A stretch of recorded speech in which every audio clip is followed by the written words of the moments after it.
Hi friends, പുതിയൊരു വീഡിയോയിലേക്ക് എല്ലാവർക്കും സ്വാഗതം. വീഡിയോയിലേക്ക് പോകുന്നതിന് മുമ്പേ തന്നെ ഈ ചാനൽ ആരെങ്കിലും ഫസ്റ്റായിട്ട് കാണുന്നവരുണ്ടെങ്കിൽ ഫസ്റ്റ് നേരി സബ്സ്ക്രൈബ് ചെയ്ത് ലൈക്ക് ചെയ്ത് സപ്പോർട്ട് ചെയ്താണ്. ചന്ദ്രികയെ മഹേഷ് ഏൽപ്പിച്ച 2 സ്ത്രീകൾ അണിയിച്ചൊരുക്കുകയാണ്. സാരി എടുത്ത് കൊടുക്കുകയും വള ഇട്ട് കൊടുക്കുകയും ഒക്കെ ചെയ്ത് അണിയിച്ചിട്ട് ഒരുക്കുകയാണ്. ചന്ദ്രിക ആകട്ടെ ഒരു പാവ കണക്കിന് ഇരുന്ന് കൊടുക്കുകയാണ് അവർ ഒരുക്കി കൊടുക്കുന്നതിനനുസരിച്ചിട്ട്. പിന്നെ കാണിക്കുന്നത് മലർ അവിടെ വീട്ടിൽ നിന്നും തനിച്ചാണുള്ളത്. അവിടെ വീട്ടിൽ നിന്നും അമ്മേ അമ്മേ എന്ന് വിളിച്ച് കരയാണ്. പേടിയാവുന്നു അമ്മേ, എനിക്ക് പേടിയാവുന്നു.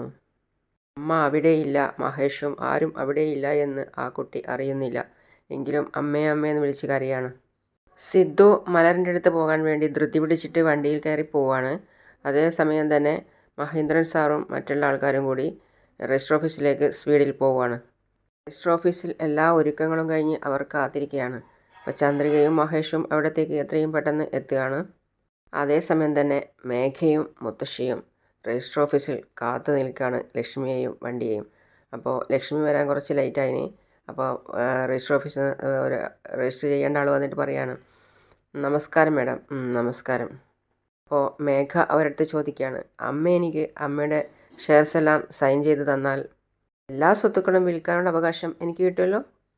അതേ മാഡം, ആ സ്വത്ത് പണയം വെക്കുന്നതിനും വിൽക്കുന്നതിനും മാഡത്തിന് പൂർണ്ണ അവകാശം കിട്ടും. പക്ഷെ അത് കേട്ട് ഞാൻ പറഞ്ഞതുപോലെ ഡോക്യുമെൻറ്റ്സൊക്കെ റെഡിയാക്കിയല്ലോ? അതൊക്കെ റെഡിയാക്കി. പ്രശ്നമൊന്നും ഉണ്ടാവില്ലല്ലോ അല്ലേ? മാഡം, ഒരു പ്രശ്നവും ഉണ്ടാവില്ലെന്നേ. പോയി ഫോർമാലിറ്റീസ് എല്ലാം തീർത്തിട്ട് വരാം മാഡം. ആ, അമ്മ വന്നാലുടനെ നിങ്ങൾ അകത്തേക്ക് വരൂ, ഞാൻ അകത്തുണ്ടാവും. ആ ശരി. മുത്തശ്ശി പറഞ്ഞതനുസരിച്ചാ. അമ്മ പോലും അറിയാതെ അമ്മയുടെ പേരിലുള്ള മുഴുവൻ സ്വത്തുക്കളും അമ്മ പോലും അറിയാതെ എൻ്റെ പേരിൽ ആക്കുന്നതിനുള്ള ഡോക്യുമെൻറ്റ്സാണ് ശരിയാക്കി വെക്കാൻ പറഞ്ഞത്. മാഡം, ലക്ഷ്മി മാഡം ഇതുവരെ വന്നില്ലേ? മിസ്റ്റർ മാഡത്തിന് വേണ്ടി അകത്ത് വെയിറ്റ് ചെയ്യാണ്. നീ ലക്ഷ്മിയെ ഒന്ന് വിളിച്ചു നോക്ക്. ചിലപ്പോൾ അവൾ വന്നില്ലെങ്കിലോ? ആ, ഞാൻ വിളിക്കാം മുത്തശ്ശി. അപ്പോഴേക്കും ലക്ഷ്മി എത്തി. അതാ അമ്മ വന്നു. ലക്ഷ്മി, നീ വരില്ലയോ എന്ന് വിചാരിച്ച് ഞാൻ പേടിച്ചു പോയി. ലക്ഷ്മി ഒന്നും പറഞ്ഞില്ല. അപ്പോൾ മേഘ പരിചയപ്പെടുത്തി കൊടുക്കുകയാണ്. അമ്മേ, ഇതെൻ്റെ അഡ്വക്കറ്റാ. നമസ്കാരം മാഡം. എല്ലാ ഡോക്യുമെൻറ്റ്സും റെഡിയാക്കി വെച്ചിട്ടുണ്ട്. അമ്മ ഒന്ന് വന്ന് സൈൻ ചെയ്ത് കഴിഞ്ഞാൽ അമ്മയുടെ സ്വത്തുക്കളുടെ എല്ലാ അവകാശവും എനിക്ക് കിട്ടും. അതുകൊണ്ട് ഒരു പ്രശ്നവും വരില്ലല്ലോ അല്ലേ? നിൻ്റെ അച്ഛൻ അറിയാതെ ചെയ്യുന്നത് കൊണ്ട് എനിക്ക് ഇത് ചെയ്യാൻ വല്ലാതെ പേടി തോന്നുന്നു. മുത്തശ്ശി പറയാണ്, നീ എന്തിനാ പേടിക്കുന്നത് ലക്ഷ്മി? ഇത് കാരണം നിനക്ക് ഒരു പ്രശ്നവും ഉണ്ടാവില്ല. മേഘ നിനക്ക് ജനിച്ചില്ലെങ്കിലും നീ അവളെ മോളെപ്പോലെയല്ലേ വളർത്തിയത്? നിങ്ങളുടെ ശരിയായ അവകാശി വന്നാൽ പിന്നെ നിങ്ങളിവളെ കൈവിട്ട് കളയുമോ എന്നുള്ള ശരിക്കും പേടി അവൾക്കുണ്ട്. ആ ഒരു സുരക്ഷിതത്വത്തിന് വേണ്ടിയാ മേഘ ഇങ്ങനെ എഴുതുന്നത്. അല്ലെങ്കിലും ഇത് വെച്ച് ഇവൾ എന്ത് ചെയ്യാനാ? അപ്പോൾ ലക്ഷ്മി, ആ ശരി. അപ്പോൾ വക്കീലും വിളിക്കുകയാണ്, വരൂ മാഡം. അമ്മേ എന്ന് വിളിച്ച് കൂട്ടിക്കൊണ്ടുപോവാണ്. മേഘ മുത്തശ്ശിയെ നോക്കി ഒന്ന് ചിരിക്കുകയാണ്. അങ്ങനെ മഹേഷ് റെഡിയായിട്ട് വരികയാണ്. മഹേഷ് റെഡിയായിട്ട് വന്നിട്ട് ദിലീപിനോട് ചോദിക്കുകയാണ്, ദിലീപേ, ഇത് ഇനി നിനക്ക് അറിയാവുന്ന അമ്പലമാണല്ലോ, പ്രശ്നമൊന്നും ഉണ്ടാവില്ലല്ലോ അല്ലേ? ഒരു പ്രശ്നവും ഉണ്ടാവില്ല. ചന്ദ്രിക കരഞ്ഞ് ബഹളം ഉണ്ടാക്കാതിരുന്നാൽ പിന്നെ ആർക്കും ഒരു സംശയവും ഉണ്ടാവില്ല. അവൾ ഈ കല്യാണത്തിന് സമ്മതിച്ചേ പറ്റൂ, അല്ലാതെ അവൾക്ക് വേറെ വഴിയില്ല. സമ്മതിച്ചില്ലെങ്കിൽ ഞാൻ സിദ്ധാർത്ഥിനെ കൊന്നുകളയും എന്ന് പറഞ്ഞ് ഞാൻ ഭയപ്പെടുത്തിയിട്ടുണ്ട്. അതുകൊണ്ട് തന്നെ എനിക്ക് തോന്നുന്നത് അവൾ പ്രശ്നമൊന്നും ഉണ്ടാക്കില്ലെന്നാ. ശരി, വാ, ചന്ദ്രിക റെഡിയാകാൻ നോക്കിയിട്ട് വരാം. ശരി. മഹേഷ് ഒന്ന് താടിയിൽ പിടിച്ച് നോക്കിയിട്ട് പറയാണ്, എല്ലാം ഓക്കെ ആണോ? പൂ വച്ചില്ലേ? കല്യാണ പെണ്ണിൻ്റെ തലയിൽ പൂ വേണ്ടേ? പൂ വെച്ച് മണ്ഡപത്തിലേക്ക് കൊണ്ടുപോവാ. ശരി സാർ. പോകാം എന്ന് മഹേഷ് ദിലീപിനോട് പറയാണ്. അപ്പോൾ ദിലീപ് ചന്ദ്രികയെ ഒന്ന് തറപ്പിച്ച് നോക്കിയിട്ട് കള്ളച്ചിരിയോടെ പോവാണ്. രജിസ്ട്രാളടുത്ത് വന്നിട്ട് വക്കീൽ പരിചയപ്പെടുത്തി കൊടുക്കുകയാണ്. സാർ, ഞാൻ പറഞ്ഞില്ലേ, ഇതാണ് ലക്ഷ്മി മാഡം. മാഡത്തിൻ്റെ മോളാണിത്, മേഘ. മാഡത്തിൻ്റെ സ്വത്തുക്കൾ മോളുടെ പേർക്ക് എഴുതി വെക്കുക. നിങ്ങളുടെ അറിവോടുകൂടിയും പൂർണ്ണ സമ്മതത്തോടു കൂടിയാണല്ലോ മേഘയ്ക്ക് എഴുതി കൊടുക്കുന്നത്. ഇതിൻ്റെ പിന്നിൽ ഭീഷണിയോ മറ്റെന്തെങ്കിലും ഉണ്ടോ? ഒന്നും ഇല്ല. മേഘ എൻ്റെ മകളാണ്. നിങ്ങൾ സൈൻ ചെയ്ത് കൊടുത്താൽ സ്വത്ത് വിൽക്കാനുള്ള എല്ലാ അവകാശവും മേഘയ്ക്ക് ഉണ്ടാവും. ഇതൊക്കെ അറിഞ്ഞുകൊണ്ടാണല്ലോ നിങ്ങൾ സൈൻ ചെയ്യുന്നത്. കേട്ട് മുത്തശ്ശി ഒന്ന് ഞെട്ടി. അതിപ്പോൾ ഇനി എങ്ങനെയാണ് സമ്മതിക്കുക എന്നുള്ള രീതിയിൽ. അതുപോലെ തന്നെ ലക്ഷ്മിയും ഒന്ന് നോക്കുകയാണ്, ചിന്തിക്കുകയാണ്. അവർ വേഗം പറയാണ്, സാർ ലക്ഷ്മി തന്നെ പറഞ്ഞില്ലേ മേഘ അവരുടെ മകളാണെന്ന്? പിന്നെ എന്തിനാ സാർ ഇങ്ങനെയൊക്കെ ചോദിക്കുന്നത്? സ്വന്തം മകള് അമ്മയുടെ സ്വത്തുക്കളൊക്കെ വിൽക്കുമോ? തൻ്റെ മകൾക്ക് അവകാശം കിട്ടാൻ വേണ്ടി ലക്ഷ്മി ഇത് അവൾക്ക് എഴുതി കൊടുക്കുന്നു. ഒന്നുമല്ല സാർ. ഇതാണ് ഡോക്യുമെൻ്റ്. എല്ലാവരും ഡോക്യുമെൻറ്റിൽ സൈൻ ചെയ്തോ. സൈൻ ചെയ്യാമേ. ലക്ഷ്മി ഡോക്യുമെൻറ്റിൽ സൈൻ ചെയ്യാണ്. അതേസമയം മേഘ മുത്തശ്ശിയെ നോക്കാണ്. മുത്തശ്ശി സന്തോഷത്തോടു കൂടി തല ആട്ടുകയാണ്. നിങ്ങൾ രണ്ടുപേരും സാക്ഷികളുടെ ഒപ്പിട്. അപ്പോൾ മുത്തശ്ശി വേഗം ഒപ്പിടാൻ പോവാണ്. വക്കീലും അതിൽ ഒപ്പിട്ട് കൊടുത്തു. നിങ്ങൾ വെയിറ്റ് ചെയ്യ്, ഇത് കഴിഞ്ഞിട്ട് വിളിക്കാം. ശരി, ഓക്കെ. വാ ലക്ഷ്മി. അങ്ങനെ ഡോക്യുമെൻ്റെല്ലാം തയ്യാറാക്കി മേഘയുടെ കയ്യിൽ കൊടുത്തു. മേഘ ഓക്കെ സാർ, താങ്ക് യു. അങ്ങനെ അമ്മയുടെ സ്വത്തുക്കളെല്ലാം മേഘ ഒപ്പിട്ട് വാങ്ങിച്ചു. ആ സന്തോഷത്തിൽ മേഘ ചിരിക്കുകയാണ്. അപ്പോൾ വക്കീൽ പറയാണ് എല്ലാം ഓക്കെ അല്ലേ? ശരി, പോകാം. Thank you sir. വക്കീൽ പറയാണ് ഓക്കെ സാർ, ഞാൻ അവരെ അയച്ചിട്ട് വരാം. ലക്ഷ്മി പിന്നെ മേഘയോട് പറയാണ്, മേഘ, നീ അന്ന് ആത്മഹത്യ ചെയ്യും എന്ന് പറഞ്ഞതുകൊണ്ടാണ് ഞാൻ ഇതെല്ലാം നിൻ്റെ പേരിൽ എഴുതി വെച്ചത്. ഈ കാര്യം നിൻ്റെ അച്ഛൻ അറിഞ്ഞാൽ അദ്ദേഹം എന്ത് വിചാരിക്കും എന്ന് പോലും അറിയില്ല.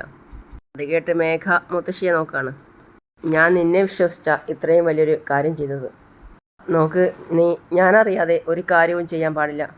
നിന്നിൽ അർപ്പിച്ചിരിക്കുന്ന വിശ്വാസം നീ സംരക്ഷിക്കണം. മുതൽ നമ്മുടെ വീട്ടിൽ എല്ലാ അധികാരങ്ങളും നിനക്കുണ്ട്. ഞാൻ നിൻ്റെ പേർക്ക് സ്വത്തുക്കൾ എഴുതി തന്ന കാര്യം അച്ഛൻ ഒരിക്കലും അറിയാൻ പാടില്ല. സമയമാവുമ്പോൾ ഞാൻ തന്നെ അദ്ദേഹത്തോട് പറയാം. മുതൽ എടുത്തു ചാടി ഒരു കാര്യവും നീ ചെയ്യാൻ പാടില്ല. നീ എൻ്റെ വയറ്റിൽ ജനിച്ചില്ലെങ്കിലും നീ എൻ്റെ മോള് തന്നെയാണ്. പിന്നെ ഞാൻ ആർക്കും തന്നെ വിട്ടുകൊടുക്കില്ല. അതൊക്കെ കേട്ട മുത്തശ്ശി ശരി അമ്മേ, അമ്മ വീട്ടിലേക്ക് പോയിക്കോളൂ. ഞാൻ ലോയറിനോട് സംസാരിച്ചിട്ട് അദ്ദേഹത്തെ പറഞ്ഞയച്ചിട്ട് വരാം. മേഘ, ഞാൻ പോട്ടെ. നീ പോയിക്കോ. ലക്ഷ്മി പോയി കഴിഞ്ഞപ്പോൾ മേഘയുടെ വക്കീൽ വന്നു. എന്നിട്ട് വക്കീൽ പറയാണ്, മേഡം, എല്ലാം സന്തോഷമായി കഴിഞ്ഞില്ലേ? ഇനിമേൽ സ്വത്തുക്കളെല്ലാം മേഡത്തിന് വിൽക്കാനും പണയം വെക്കാനും ഒക്കെ പറ്റും. Thank you sir. ഞാൻ ഇറങ്ങുന്നു. ശരി സാർ. സൂപ്പർ. അയ്യോ, ഞാൻ വിചാരിച്ചതിനേക്കാൾ നന്നായി നടന്നു എന്ന് പറഞ്ഞ് മുത്തശ്ശി കെട്ടിപ്പിടിച്ച് കൊടുക്കണം മേഘയ്ക്ക്. ഇനിയിപ്പോൾ മഹേന്ദ്രൻ്റെയും ലക്ഷ്മിയുടെയും എല്ലാ സ്വത്തിനും നീയായി അവകാശി. ഇക്കാര്യം മഹേന്ദ്രൻ അറിയുന്നതിന് മുമ്പ് നീ എല്ലാ സ്വത്തുക്കളും വിറ്റ് പണമാക്കിക്കോ. ശരി മുത്തശ്ശി. ചേട്ടാ, ഒന്ന് നിൽക്കണേ. സിദ്ധു പറയാണ്. എന്താ സാർ, പറയൂ. ഈ അടുത്തൊരു കാടുണ്ടല്ലോ, അതെവിടെയാ? ഈ കാണുന്നത് തന്നെയാ മാഞ്ചോലക്കാട്. ആണോ? എന്താ, എന്തെങ്കിലും പ്രശ്നമുണ്ടോ? ചെറിയ പെൺകുട്ടിയെ തടവിൽ വെച്ചിരിക്കുക. അയ്യോ, ഇത്ര വലിയ കാടിനകത്ത് എങ്ങനെ അന്വേഷിക്കാനാ? നിങ്ങൾ ഒറ്റയ്ക്ക്? ഇതിനകത്ത് തന്നെയാ മാഞ്ചോലക്കാട്. ശരിയാട്ടാ, നന്ദി. ശരി. ഇത് പിന്നെ മാഞ്ചോലക്കാട്ടിനകത്തേക്ക് കയറുകയാണ്. വണ്ടി ഒരു സൈഡിൽ നിർത്തിയിട്ടിട്ട് കാടിനകത്തൊരു സൈഡിൽ നിർത്തിയിട്ടിട്ട് സിദ്ധു അകത്തേക്ക് പോവുകയാണ് മെല്ലെ. സിദ്ധു ആ കാടിനകത്ത് കൂടി ഒരുപാട് ദൂരം ഓടി. പക്ഷേ വീട് ഇതുവരെ പിടിച്ചിട്ടില്ല. അതേസമയം ഇവിടെ വിവാഹത്തിനുള്ള ഏർപ്പാടുകളൊക്കെ റെഡിയായി. എല്ലാവരും അവിടെ എത്തി. മഹേഷും ദിലീപും അവിടെ എത്തി. മഹേഷ് അവിടെ മണ്ഡപത്തിലിരിക്കുകയാണ്. അപ്പോഴേക്കും ചന്ദ്രികയും കൂട്ടി അവർ രണ്ടുപേരും വരികയാണ്. വാ, നമുക്ക് മണ്ഡപത്തിലേക്ക് പോകാം, ചന്ദ്രികയോട് പറഞ്ഞിട്ട് അവർ എഴുന്നേറ്റ് കൂട്ടിക്കൊണ്ടുവരികയാണ്. എന്നത് കേൾക്ക്, വാ, കുറച്ചുകൂടി അങ്ങോട്ട് പോകാം. ഇല്ല, ഞാൻ വരുന്നില്ല. ചേട്ടാ, അവൾ എത്ര വിളിച്ചിട്ടും മണ്ഡപത്തിലേക്ക് വരുന്നില്ല. ദിലീപ്, നീ പോയി അവളെ വിളിച്ചിട്ടോ. വളരെ വാതിലിനടിച്ച് കരയാണ്. വാതിൽ തുറക്ക്, എനിക്ക് വെള്ളം വേണം എന്ന് പറഞ്ഞ് കരയാണ്. അപ്പോൾ രണ്ടുപേരെ പുറത്ത് കാവലിനാക്കിയിട്ടാണ് മഹേഷും ദിലീപും അവിടെ നിന്ന് പോയത്. അപ്പോൾ അവർ പറയാണ്, എന്താടാ അവളിങ്ങനെ വാതിലിന് മുട്ടുന്നത്? എന്താണെന്ന് വെച്ചാൽ പോയി ചോദിക്ക്. വീണ്ടും വാതിലിനടിക്കുകയാണ്. വാതിൽ തുറക്ക്, എനിക്ക് വെള്ളം വേണം. ഇവളെ കൊണ്ട് വലിയ ശല്യമായല്ലോ എന്ന് പറഞ്ഞ് ഒരുത്തൻ എണീറ്റ് പോയി കതക് തുറക്കാണ്. എനിക്ക് ദാഹിക്കുന്നു, വെള്ളം വേണം. ഏയ്, എന്തിനാ ഇങ്ങനെ നിലവിളിക്കുന്നേ? എനിക്ക് ദാഹിക്കുന്നു, വെള്ളം വേണം. വെള്ളമൊന്നും തരാൻ പറ്റില്ല, അവിടെ ചെന്നിരിക്കടി. എനിക്ക് വെള്ളം വേണം, വെള്ളം താ, എനിക്ക് ദാഹിക്കുന്നു. എനിക്ക് വെള്ളം താ, എനിക്ക് ദാഹിക്കുന്നു. കതക് തുറക്കൂ എന്ന് പറയാണ് മലർ. തുറക്ക്, എനിക്ക് വെള്ളം വേണം. മലർ ചുറ്റും നോക്കി അവിടെ തന്നെ ഇരിക്കുകയാണ്. സിദ്ധു ആ കാട്ടിൽ കൂടി ഓടി ഒടുവിൽ ആ വീട് കണ്ടുപിടിച്ചു. പിന്നെ ഒരു വലിയ ആയിട്ടുള്ള കിടങ്ങ് കണ്ടു. അതിൻ്റെ മേൽ കയറി താഴേക്കിറങ്ങി. എന്നിട്ട് വീട്ടിനകത്തേക്ക് പോവാണ്. മലർ ദാഹിക്കുന്നു, എനിക്ക് വെള്ളം വേണം എന്ന് പറഞ്ഞ് ഒടുവിൽ ബോധം കെട്ട് അവിടെ വീഴുമായിരുന്നു. സിദ്ധു പെട്ടെന്ന് അതിനകത്ത് കയറി. അപ്പോൾ രണ്ടുപേർ അവിടെ ഇരുന്ന് മദ്യപിക്കായിരുന്നു. ആരടാ നീ? എങ്ങനെടാ നീ അകത്തേക്ക് വന്നത്? എടാ, കുഞ്ഞ് എവിടെയാ ഉള്ളത്? ഓ, കുട്ടിയെ തേടി വന്നതാണോ? മര്യാദയ്ക്ക് പോയിക്കോ, ഇല്ലെങ്കിൽ നിന്നെ വെട്ടി എറിഞ്ഞ് നിന്നെ ഇവിടെയുള്ള കാട്ടിലെ മൃഗങ്ങൾക്ക് ഇട്ട് കൊടുക്കും. പോടാ. ഡാ, മര്യാദയ്ക്ക് ആ കുഞ്ഞിനെ ഇങ്ങ് തന്നോ, അല്ലെങ്കിൽ നിങ്ങളെ രണ്ടുപേരെയും ഞാൻ ശരിയാക്കും. അത് കേട്ട് അവർ രണ്ടുപേരും കളിയാക്കി ചിരിക്കുകയാണ്. എടാ, നീ ഞങ്ങളെ സ്ഥലത്തേക്ക് വന്നിട്ട് ഞങ്ങളെ രണ്ടുപേരെയും അടിച്ചിട്ടിട്ട് നീ ആ കുഞ്ഞിനെയും കൊണ്ട് പോവോ? എടാ എന്ന് പറഞ്ഞ് അപ്പോഴേക്കും സിദ്ധുവിന് അടികിട്ടിക്കഴിഞ്ഞു. അതിൽ ഒരുത്തൻ്റെ കയ്യിൽ നിന്നും സിദ്ധുവിന് തലേക്കാണ് അടികിട്ടിയത്. അങ്ങനെ സിദ്ധു അവിടെ ബോധം കെട്ട നിലയിലായി.